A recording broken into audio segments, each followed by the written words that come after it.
നമസ്കാരം.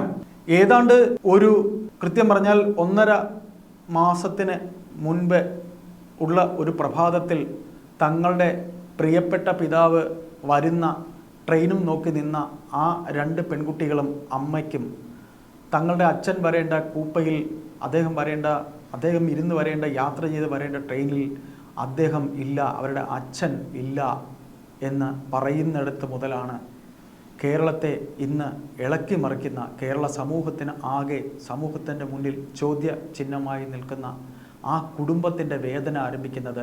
നവീൻ കെ ബാബു എന്ന മനുഷ്യൻ്റെ കുടുംബത്തിൻ്റെ വേദന ആരംഭിക്കുന്നത്. അച്ഛൻ വരുന്നത് കാത്ത് അമ്മയും മക്കളും, അതായത് അദ്ദേഹത്തിൻ്റെ ഭാര്യയും മക്കളും ഒരു നീണ്ട ഇടവേളയ്ക്ക് ശേഷം അദ്ദേഹം സ്വന്തം നാട്ടിലേക്ക് ജോലി മാറി വരുന്നതിൻ്റെ സന്തോഷത്തിലായിരുന്നു അദ്ദേഹത്തിൻ്റെ ഭാര്യ, നവീൻ കെ ബാബുവിൻ്റെ ഭാര്യ മഞ്ജുഷയും. അച്ഛനോട് നിരവധി കാര്യങ്ങൾ പറയാനുണ്ട്.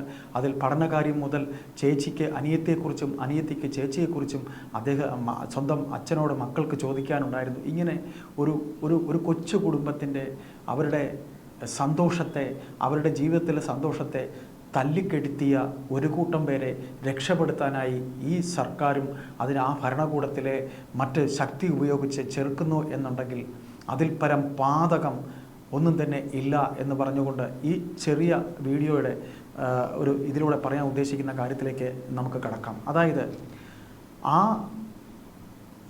അദ്ദേഹം മരണപ്പെട്ട് കിടന്ന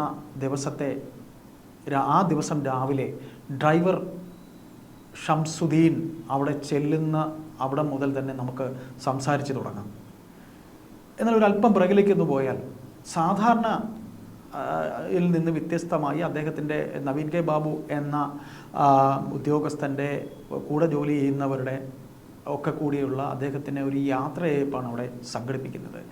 ആ ഉദ്യോഗസ്ഥർ മാത്രം പങ്കെടുക്കുന്ന ഒരു വേദിയിലേക്ക് ഈ കളക്ടർ മുൻകൂട്ടി അദ്ദേഹത്തിനെ തേജോവധം ചെയ്യാനായി, അരുൺ കെ വിജയൻ എന്ന കളക്ടർ മുൻകൂട്ടി അദ്ദേഹത്തിനെ തേജോവധം ചെയ്യണം എന്ന് പറഞ്ഞ് ഉറപ്പിച്ച് ഈ പി ദിവ്യ എന്ന കണ്ണൂരിലെ ലേഡി പിണറായി എന്ന് സ്വയം വിശേഷിപ്പിച്ച് നടക്കുന്ന തികച്ചും അഹങ്കാരിയായ ആ യുവതിയെ അവിടെ എത്തിക്കുന്നതും, ആ യുവതി അവിടെ വന്നത് സംസാരിച്ച് അദ്ദേഹത്തിൻ്റെ മേൽ സിവിൽ ഡെത്ത് അല്ലെങ്കിൽ താങ്കൾ അനുഭവിക്കും, അദ്ദേഹത്തിന് അനുഭവിക്കും എന്ന് തന്നെ വ്യക്തമായി, ഭംഗ്യന്തരേണ അല്ല, വളരെ വ്യക്തമായി തന്നെയാണ് പറഞ്ഞിട്ട് പോയത്. ആ കളക്ടർ തന്നെയാണ് എൻ്റെ സൂത്രധാരൻ എന്ന് പറയുന്നു. അപ്പോൾ നമുക്ക് ഒരു വേള ഇത്തരത്തിൽ അദ്ദേഹത്തിനെ ഈ പി ദിവ്യ സംസാരിച്ചിട്ട് പോകുമ്പോൾ, ഈ പി ദിവ്യ സംസാരിച്ചിട്ട് പോകുന്ന അവസരത്തിൽ അദ്ദേഹത്തിനെ ഒരു സാധാരണ ഒരു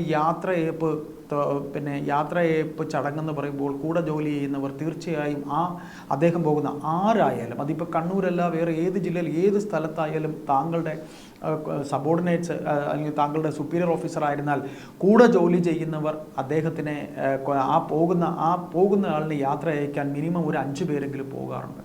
എന്തുകൊണ്ട് റവന്യൂ വകുപ്പിലെ ഈ ഉദ്യോഗസ്ഥർ അദ്ദേഹത്തിനോടൊപ്പം പറയുന്ന റെയിൽവേ സ്റ്റേഷനിലേക്ക് പോയില്ല? അവർ ആരെയോ ഭയപ്പെട്ടു. അതായത് ദിവ്യ പറഞ്ഞ ആ ഇടം മുതൽ പി ദിവ്യ താങ്കളെ കാത്തിരിക്കുന്നു എന്ന് ആ പാവം മനുഷ്യൻ്റെ അതുവരെയുള്ള ഭാവമല്ല, അദ്ദേഹത്തിൻ്റെ മനസ്സ് അദ്ദേഹത്തിൻ്റെ മുഖത്തിൻ്റെ പ്രഭ തന്നെ കെട്ടുപോകുന്നു. അവിടെ മുതൽ താൻ നിരീക്ഷണ വലയത്തിലായി കഴിഞ്ഞോ എന്ന് അദ്ദേഹത്തിൻ്റെ മനസ്സ് പറയുന്നതായി നമുക്ക് മനസ്സിലാക്കാം. കാര്യം അദ്ദേഹം അവിടെ മുതൽ ഭയപ്പെടുന്നുണ്ടായിരുന്നു. ഈ കണ്ണൂർ പോലൊരു സ്ഥലത്തിൻ്റെ ചരിത്രം അദ്ദേഹത്തിന് അറിയാമായിരുന്നു.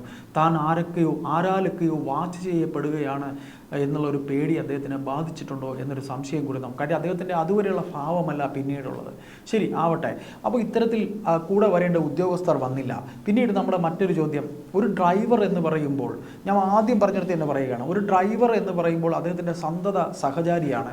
അദ്ദേഹത്തിനെക്കുറിച്ച് ബാക്കി ജീവനക്കാർ അറിയുന്നതിനേക്കാൾ രഹസ്യം. നമുക്കിപ്പോൾ ഒരു മന്ത്രിയുടെ കാര്യം എടുത്താലും അല്ലെങ്കിൽ ഏതെങ്കിലും ഒരു കമ്പനിയുടെ ചെയർമാനോ MD ആയിരുന്നാലും മറ്റാർക്കും അറിയാത്ത നിരവധി രഹസ്യങ്ങൾ ആ മുതലാളിയെക്കുറിച്ച്, ആ മന്ത്രിയാണെങ്കിൽ മന്ത്രിയെക്കുറിച്ച് അറിയുന്നത് ഈ ഡ്രൈവർക്കായിരിക്കും. അപ്പോൾ ഈ ഡ്രൈവർ അദ്ദേഹത്തിൻ്റെ കൂടെ അത്രയും സന്തത സഹചാരിയായ ഒരു മനുഷ്യൻ അദ്ദേഹത്തിൻ്റെ കൂടെ വന്നു. അദ്ദേഹത്തിനെ മുനീശ്വരൻ കോവിലിൻ്റെ ഭാഗത്ത് ഇറക്കി എന്ന് പറയുന്നു. അദ്ദേഹത്തിൻ്റെ സുഹൃത്ത് ആരോ ഫോണിൽ വിളിച്ചെന്ന് പറയുന്നു.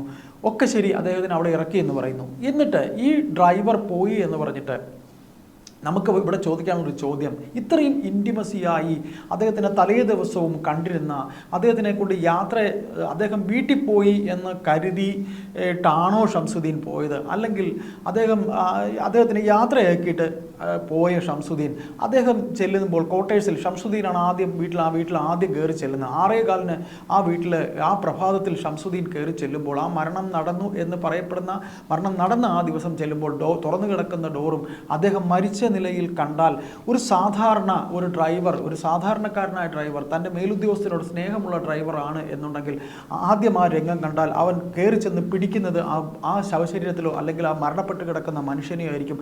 അവിടെ നിന്നുകൊണ്ടേ അവൻ നിലവിളിക്കുള്ളൂ, അയ്യോ ഓടി വരണേ, ഈ സാറിന് എന്തു പറ്റി എന്നറിയില്ല എന്നേ പറയുള്ളൂ. ഇത് അങ്ങനെയല്ല ഇവിടെ സംഭവിച്ചിരിക്കുന്നത്. ഒന്ന്, ഇയാൾ കയറി ചെന്നത് തുറന്ന് അദ്ദേഹത്തിനെ അങ്ങനെയല്ല വിളിക്കുന്നത്. അദ്ദേഹത്തിൻ്റെ ഇത് കണ്ട് ബാക്കിയുള്ളവരെ കൂടെ താൻ മാത്രമല്ല കണ്ടത്, ഇവരും കണ്ടു എന്ന് കാണിക്കാനുള്ളൊരു വ്യഗ്രതയിൽ എന്തൊക്കെയോ പ്ലാനിങ്ങോട് കൂടിയാണ് ബാക്കി തൊട്ടടുത്തുള്ള എഞ്ചിനീയർ, അതായത് ഈ കളക്ടറേറ്റിലെ എഞ്ചിനീയറെയും പറയുന്ന അരുൺ കെ വിജയനെയും കളക്ടറെയും പിന്നെ മറ്റ് ആരെയൊക്കെയാണോ വിളിക്കാനുണ്ടായിരുന്നത്, പോലീസിനെ വിളിക്കുന്ന മുമ്പ് അയാൾ ആരെയൊക്കെയോ അവിടെ കൊണ്ടുവന്നിരുന്നു. അത് ആരൊക്കെയാണെന്ന് ഇതുവരെ അറിയില്ല. അപ്പോൾ നമുക്ക് ഇത്രേ ചോദിക്കാനുള്ളൂ, ഈ ഡ്രൈവർ എവിടെ? ഡ്രൈവറെ എന്തുകൊണ്ട് പ്രതി ചേർത്തില്ല? പോലീസ് എന്തുകൊണ്ട് ഡ്രൈവറെ ഇതുവരെ പ്രതി ചേർത്തില്ല? ഷംസുദ്ദീന് അറിയാം അവിടെ എന്തൊക്കെ നടന്നു എന്നുള്ളത്. ആദ്യം ഈ ഇൻക്വസ്റ്റ് റിപ്പോർട്ട് തയ്യാറാക്കാൻ പോലീസ് വരുന്നത്, ഈ മരണവിവരം വിളിച്ചു പറയുന്നതും ഷംസുദ്ദീനാണ്, അല്ലെങ്കിൽ അരുൺ കെ വിജയനായിരിക്കും. ഇതെല്ലാം 2 മണിക്കൂർ സമയമെടുത്താണ് പോലീസ്, അത്രയും അടുത്ത പോലീസ് സ്റ്റേഷനായിട്ട് പോലും പോലീസ് വരുന്ന 2 മണിക്കൂർ കഴിഞ്ഞാണ്. അതിനു മുമ്പ് തന്നെ ഒരു വേള ഷംസുദ്ദീനോ അരുൺ കെ വിജയനോ അല്ലെങ്കിൽ അവിടെ ഉണ്ടായിരുന്നവരോ ഇൻക്വസ്റ്റിന് മുമ്പ് തന്നെ എന്തെങ്കിലുമൊക്കെ അതുമായി ബന്ധപ്പെട്ട് എന്തെങ്കിലും കാര്യമുണ്ടെങ്കിൽ ചിലപ്പോൾ അദ്ദേഹം നോക്കിക്കൊണ്ടിരുന്ന ഫയൽ ഉൾപ്പെടെ, പ്രധാനപ്പെട്ട ഫയലുകൾ അദ്ദേഹം സൂക്ഷിച്ചിരുന്ന ഉൾപ്പെടെ പലതും മാറ്റിയിട്ടുണ്ടാകില്ലേ. അദ്ദേഹത്തിൻ്റെ ഫോണ്, അദ്ദേഹം വീട്ടിൽ പോകണമെന്ന് പറയുമ്പോൾ എന്നേക്കുമായി അവിടെ വിട്ട് പോകുമെന്ന് പറയുമ്പോൾ അദ്ദേഹത്തിൻ്റെ ബാഗ്, അദ്ദേഹം സൂക്ഷിച്ചിരുന്ന സാധനങ്ങൾ, ഇതെല്ലാം തന്നെ ഈ പറയുന്ന SIT എന്ന പോലീസ് അന്വേഷണ സംഘം ശരിക്കും ഈ കൊലപാതകം അല്ലെങ്കിൽ ഈ പറയുന്ന മരണം നടന്ന ശേഷം 10 ദിവസം ശേഷമാണ് ഫോം ചെയ്യുന്നതെങ്കിലും സാധാരണ കേരള പോലീസ് ഈ ഒരു കേസ് അന്വേഷിക്കുമ്പോൾ അദ്ദേഹത്തിനോട് ഏറ്റവും അടുത്ത് നിന്നവരെ ചോദ്യം ചെയ്യേണ്ടതല്ലേ? തീർച്ചയായും ഡ്രൈവർ ഷംസുദ്ദീനെ ഇതുവരെ ചോദ്യം ചെയ്യാത്തതിൽ ഒരുപാട് ചോദ്യം സമൂഹത്തിന് ചോദിക്കാനുണ്ട്. ഷംസുദ്ദീൻ എവിടെ? ഷംസുദ്ദീനോട് ഇത്തരം കാര്യങ്ങൾ ചോദിച്ചുകൂടെ? അദ്ദേഹത്തിന് വന്ന ഫോൺ കോൾ, അദ്ദേഹത്തിന് ഇറക്കിവിട്ടായിരുന്നാലും അടുത്ത ദിവസമാണ് ഷംസുദ്ദീൻ വരണമെങ്കിലും ഷംസുദ്ദീൻ എന്തിന് ബാക്കിയുള്ളവരെ വിളിച്ചുകൂട്ടി ഇത്തരത്തിൽ ആളെ കൂട്ടി അദ്ദേഹത്തിൻ്റെ ബോഡി കാണാനൊരു അവസരം? അയാൾക്കെന്താ? അയാളൊരു സാധാരണ ഇൻറ്റിമസിയുള്ളൊരു സാധാരണ ഒരു ഡ്രൈവർ ആണെങ്കിൽ, അല്ലെങ്കിൽ അങ്ങനെയാണ് സംഭവിക്കുന്നത്. ഒരു നീണ്ട കാലം ഒരാളുടെ ഡ്രൈവറായിരിക്കുമ്പോൾ മേലുദ്യോഗസ്ഥനോടൊരു സ്നേഹവും അനുകമ്പയും അദ്ദേഹത്തിനോടൊരു കെയറും ഒക്കെ ഉണ്ടാകേണ്ടതാണ്. ഇവിടെ അങ്ങനെയൊന്നുമല്ല സംഭവിച്ചിരിക്കുന്നത്. ഏതായാലും പോലീസിന് വീഴ്ച പറ്റിയത്, ആദ്യത്തെ വീഴ്ച, ഈ കേസിൻ്റെ തുടക്കം മുതൽ ഇതുവരെയുള്ള വീഴ്ച, ഈ ഷംസുദ്ദീനെ എന്തുകൊണ്ട് ചോദ്യം ചെയ്യുന്നില്ല? ഷംസുദ്ദീനെ അഥവാ ചോദ്യം ചെയ്തെങ്കിൽ ആ വിവരങ്ങൾ എന്തുകൊണ്ട് പുറത്തുവിടുന്നില്ല? ഷംസുദ്ദീൻ ഇത് കൊലപാതകമാണ് എന്നുണ്ടെങ്കിൽ ഷംസുദ്ദീൻ ഇതിലൊരു നിർണായക പങ്ക് വഹിച്ചിട്ടുണ്ട് എന്ന് തന്നെ നമുക്ക് പറയേണ്ടി വരും. ഷംസുദ്ദീൻ എവിടെ എന്ന് തന്നെയാണ് ഈ കേരള സമൂഹം ചോദിക്കുന്നത്. ഷംസുദ്ദീന് അറിയാം അവിടെ ആരൊക്കെ വന്നുപോയി എന്നുള്ളത് ചോദ്യം ചെയ്യലേ അറിയാൻ കഴിയുള്ളൂ. അയാൾ ആദ്യം എന്തായിരുന്നു അയാൾ ആദ്യം കണ്ടത്?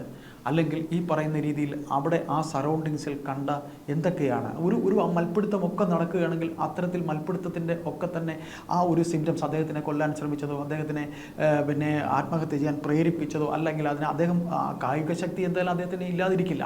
55 വയസ്സ് കഴിഞ്ഞ ആളാണെങ്കിലും കായിക ശക്തി ഇല്ലാതിരിക്കില്ല. ഏതായാലും നമുക്ക് പോലീസിൻ്റെ വൻ വീഴ്ച, ഷംസുദ്ദീനെ ചോദ്യം ചെയ്തോ? കുറ്റപത്രത്തിൽ ഷംസുദ്ദീനെ കുറിച്ച് പരാമർശിക്കുന്നുണ്ടോ? ഇതൊക്കെ അറിയേണ്ടതല്ലേ? ഷംസുദ്ദീനെ എന്തുകൊണ്ട് ചോദ്യം ചെയ്തില്ല? നന്ദി, നമസ്കാരം.